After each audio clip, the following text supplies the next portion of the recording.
time for business, which means Kate Moody is here. Cue fanfares. Great to see you. Now, along with the curfew and new restrictions in many French cities, a new round of financial support for industries most affected. Yeah, the French government has already spent 470 billion euros on its emergency support programs since the beginning of the pandemic. That figure will now rise as more aid for business owners, workers and families comes into effect. Speaking alongside the Prime Minister this afternoon, Finance Minister Bruno Le Maire said that everything that could be done would be. Ellen Gainsford reports. With strict new measures on their way to slow the spread of the pandemic in France, the French government is keen to assure business owners they'll get the support they need. Depuis le début de cette crise, nous avons été aux côtés des entrepreneurs comme des salariés touchés par la crise économique et par les règles de sécurité sanitaire. Et nous continuerons à l'être après l'annonce de ce couvre-feu. Top of the list of new measures, the state-sponsored furlough programme is to be extended. Workers in the worst affected industries will continue to receive 84% of their wages, or 100% if they're on minimum wage. The Solidarity Fund for businesses will be beefed up and made more accessible.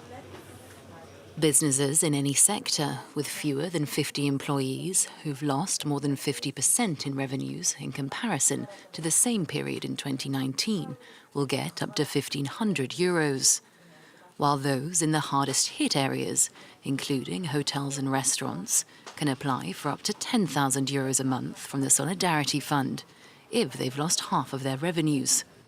Social charges are being dropped for some businesses ordered to close during the curfew. The state-backed loan scheme is being extended for 6 more months.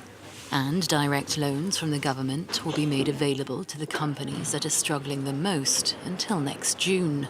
It's a €1 billion package the French government hopes will keep businesses afloat for the duration of the curfew period and stave off a wave of bankruptcies and layoffs. France and the Netherlands are calling for stricter regulations to oversee big tech companies. The Financial Times and CNBC say the countries have sent a joint position paper to the European Commission calling for swifter action on an EU-wide framework. The document reportedly floats the possibility of breaking up major firms if they're found to have too much power. Tech companies are facing growing scrutiny across the globe, and whether or not the Franco-Dutch suggestions are implemented, analysts say the industry is facing a turning point. These corporations are going to be broken up and regulated. It's happening all over the world. That House report is, it's the latest in a series of reports that have come out from regulators all over the world, everywhere from Australia to Singapore to Israel to England to France.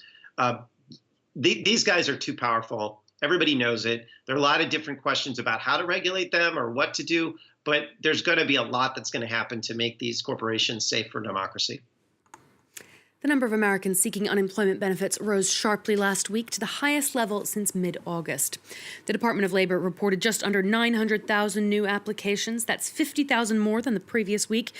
More than 370,000 additional people applied for support under the separate pandemic program, which covers the self-employed and gig economy workers. Data suggests that many more people have actually dropped out of the workforce, which means that real unemployment will remain elevated for the medium to long term. Analysts say the labor market's summer recovery is fading faster than expected as employers hold out for further financial aid from the government. Congress remains deadlocked over another round of stimulus. Let's check in on the day's trading action now. Wall Street closed lower for the third session in a row as that stimulus impasse worries investors. Morgan Stanley shares edged out some gains after the investment bank beat expectations with a 25% increase in its third quarter profits. The major European indices closed sharply lower, losses of between about 2 and nearly 3%. London's FTSE 100 a bit less there. Travel stocks slipped as more European countries tightened their restrictions on movement. We saw shares of the hotel chain Accor dropping about 5% here in Paris.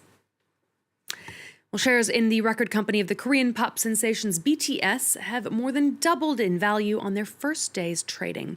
Big Hit Entertainment is now worth around €6.5 billion after it made its stock market debut. The launch makes the CEO an instant billionaire, and each of those band members that you can see on screen there, multi-millionaires. They've been given 70,000 shares each ahead of that listing. Demand for the shares was driven by BTS's fairly enthusiastic fan base as they competed for this new must-have collector's item, Mark. Certainly a step up from a concert T-shirt. What I want to know is, when are you going to do your business bulletins on a special DVD format for open sale? I think it'd be great. Sometime. Good stuff. Kate Moody with The Business Stand by popular demand. Thank you very much indeed. Great to see you. We are journalists, and normally you have to listen to us, but you have things to tell us too. Maybe you've experienced a dramatic event, or you've got something important to say. You want to make a difference. That is why we created The Observers. Now, the first step is very easy. You get in touch with our team. Send us your images, tell us what you've seen. And then it's our job to get your voice out there, on our site, on social networks, on your mobiles and tablets, and on TV, of course. You can appear in our weekly show via webcam. Or perhaps we'll come see you in person, where you live, in your country, your town, and we'll work together on a report for our investigative show, The Observers Direct. So you get the idea. This show is your show, your way to get your voice out to the world. Liberté, égalité, actualité.